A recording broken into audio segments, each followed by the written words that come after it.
as you mentioned, we've got digital natives, so we're kind of the first generation to have been born into the digital internet world, where from a young age, all of a sudden, instead of everything being in person, everything starts to be conducted online. And it's all outsourced. Was this something that you experienced? Probably subconsciously. I don't think it's had that much of a, well, on me personally, it hasn't had a pathological effect, nor with many of my friends. But then again, I'm on the later side of Generation Z, you know. So I would agree that it's been the same with me as well, because I have two things, which is one, that I grew up with a few years, as I mentioned, without too much digital exposure before it all exploded. Like, I didn't really have a proper smartphone or an iPhone until I was maybe 17, 18 years old. And I was very glad for having that cut-off point where there was a large portion of my life where I didn't, because it meant I developed some proper social skills. So I got an iPod Touch at 13 or 14.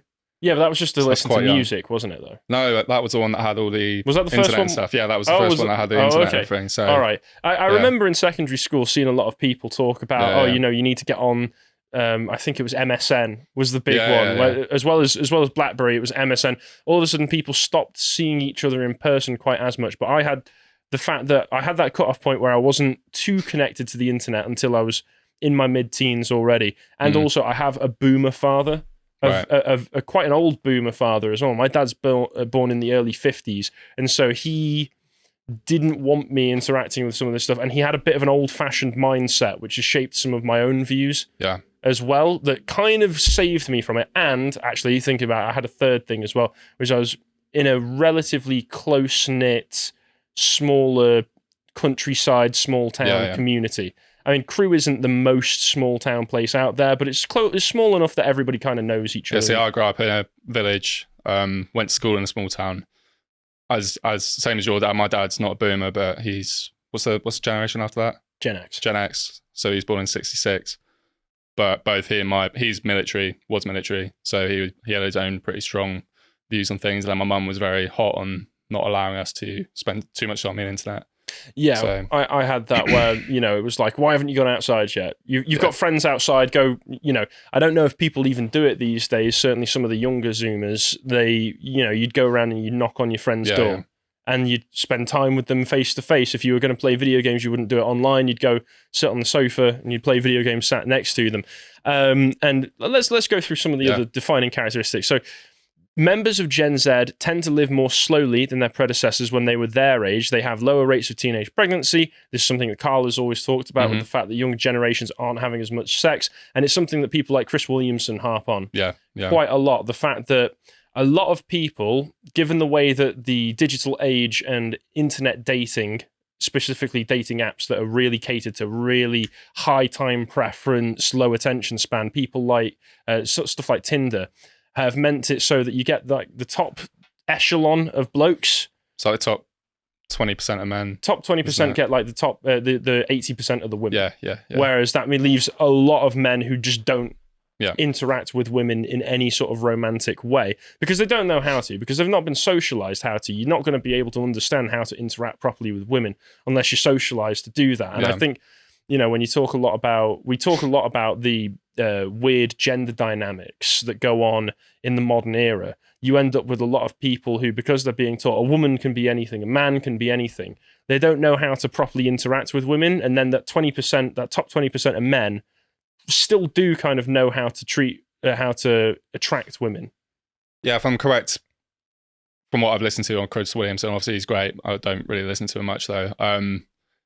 It's usually the older men, millennial men, who have established themselves that are getting the sort of 18, 19, 20-year-old women from dating apps. Am I correct on that? That's the sort of data I've heard. I wouldn't know for certain, but I have met people in previous jobs. One of my old managers was like in his 30s, and he was, you know, established. He was a decent-looking guy, kept himself in good shape, really confident, had a good, you know, kind of a laddish personality, you know, blokish personality, and he was able to get lots of women on Tinder and stuff through that. So that would make sense to me from that. But Gen Z, Zoomers, especially as they get younger, don't have that, and I think that it's just because they don't understand proper gender dynamics. They don't understand that a woman wants a man. They don't want a boy. I don't know if I go that far. I think there's a certain contingent, certainly, but How far This would you is go? the point in this chat, isn't it? It's Yeah, to yeah. work out exactly how big this generalization is. How far would you go then? Wow. From my own experience. From what I've seen. Yeah, but what if you're in that top 20%? Maybe you're distorted a bit, Rory. Maybe. Wow. Let's go Yeah, further. okay, they've got lower rates of teenage pregnancy. They consume alcohol less, but they are doing more other kinds of drugs, like your synthetic drugs, your chemical drugs, and a lot of them are smoking more marijuana as well. Yeah. A lot of these things are kind of, once again, all around, based around this idea of high time preference. So people with low attention spans, they want things right now. And this is stuff that, having met people who do all this stuff in my own personal life, I'm not a big fan of it. I don't think it leads to people who are particularly enjoyable to be around. Yeah. You're right there. Yeah, sorry, it's falling out. I told you. Carry on. It doesn't lead to people who are particularly enjoyable to be around, but it's understandable. From a societal perspective, and this is something that we'll get onto when we talk about the perspectives that some of the older people in the office have given, like Bo and Dan, we recognise that this is not entirely the fault of Zoomers. Carl in his videos has spoken about how this is not entirely the fault of Zoomers because they've just been handed down a materialistic culture which has no spirituality in it. To use a term that you would appreciate, there's nothing transcendent about the world that we live in right now. There's nothing to strive to, and everything that was once aspirational that would actually lead to, in a materialistic culture, obviously you're striving for materialistic wealth and gains, but everything that used to work for gaining those kinds of materialistic rewards doesn't work anymore. Pull up your bootstraps and do proper work and all that. Well, that doesn't work because we've got mass immigration coming in, and whether the Zoomers want to admit, whether most Zoomers, if they're leftists, want to admit that's the case or not, they know that they're not going to be able to live as good a life as their parents did. So what's the point? What's the point of taking anything seriously? They also don't have the communities that used to be there, in the old towns where you'd have a local industry or whatever, where you could pull your bootstraps up. You don't have anything to fall back on. Yeah, you'd have people who, even if you weren't amazing, they would feel an obligation because, you're my old pal's son. So I'll give you a little bit of a handout, but it's a community handout where we all help each other. You can't do that anymore. And but they are supposedly, according to this Wikipedia article, better at delaying gratification than the counterparts from the 1960s, despite concerns to the contrary. So this would probably be suggesting that they're able to put off getting what they want right now. I don't know how much I agree with that, but I don't know what research they're going off here. Sexting among adolescents has grown in prevalence. I mean, this is just an obvious consequence of message boards and text messaging and stuff. Consequences remain poorly understood. Many countries, Gen Z, are more likely to be diagnosed with intellectual disabilities and psychiatric disorders than older generations. What do you think to that? Is it an increase of pathologies or is it an increase in studies?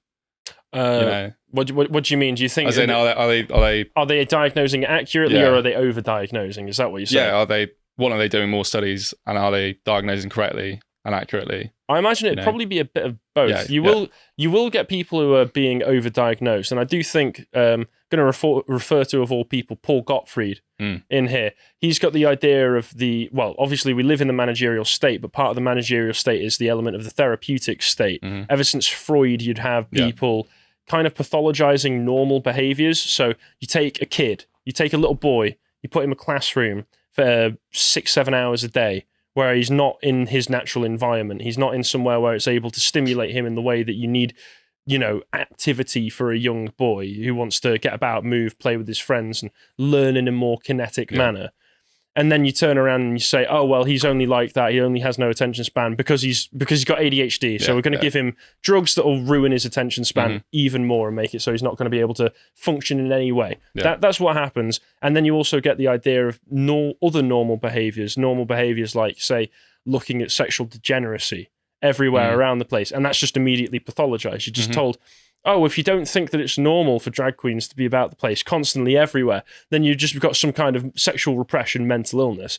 And I'm going to sound like Connor here. Not Connor, I'm going to sound like Thomas here. Good old Thomas, wherever you are right now. And I'm going to say there are a number of contradictions in the society that we live in that have piled up on top of one another that people can implicitly recognize, even if they wouldn't explicitly state it out loud, that puts them into a mindset where they decide, what's the point?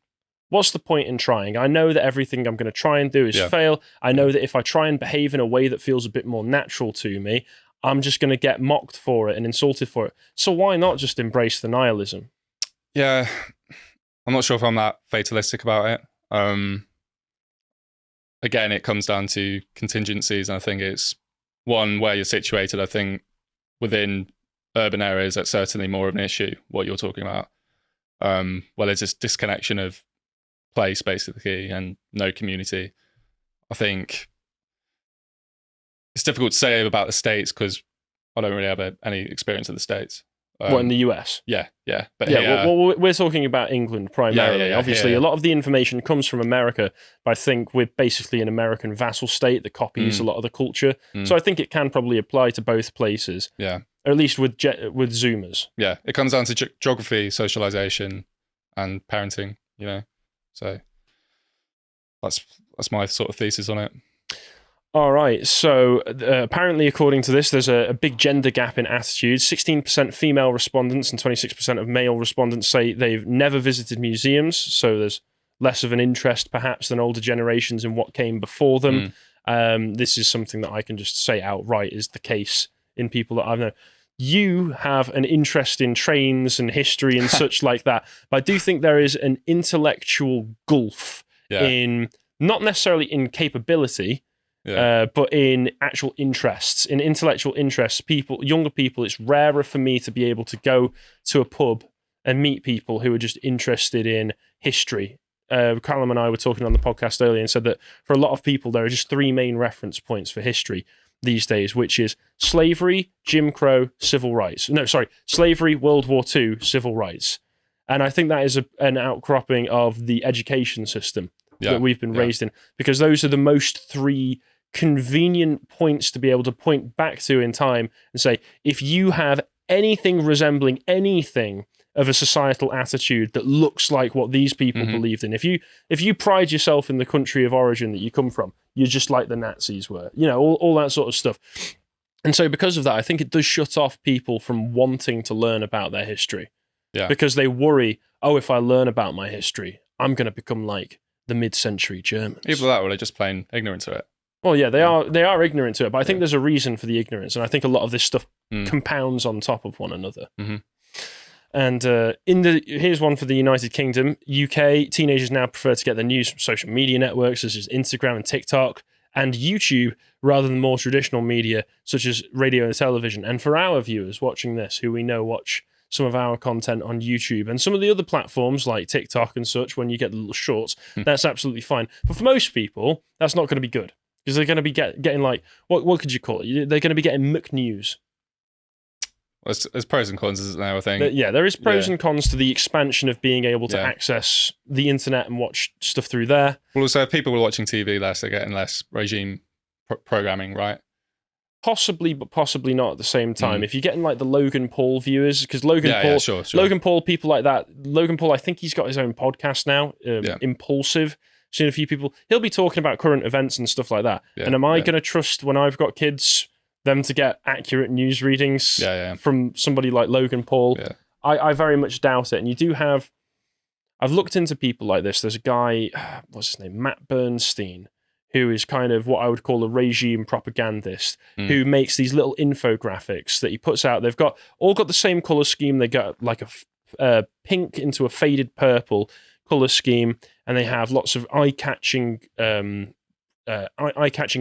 on it that all talk about current events, and they're purpose made to be shared by midwits on Instagram stories, so that you all know in lockstep what the appropriate belief is, what the appropriate opinion is for a recent news. So, for instance, with the recent trans shooting in that school in America, he'll have an infographic out for that, explaining why actually this is far worse for the trans community than it is for Christians. And, if they just treated him nicer, the person who did the shooting never would have done all this. So all in lockstep, they get their news and opinions. And I see that a lot of people, I've met plenty of people who do just like parrot those opinions that they experience.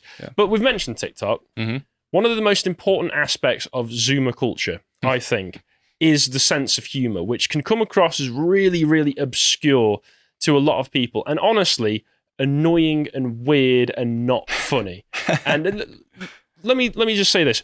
You seemed to have a very before we started this, when you first came up with the idea, you wanted to defend the Zoomers. And do you still, after doing the research for this?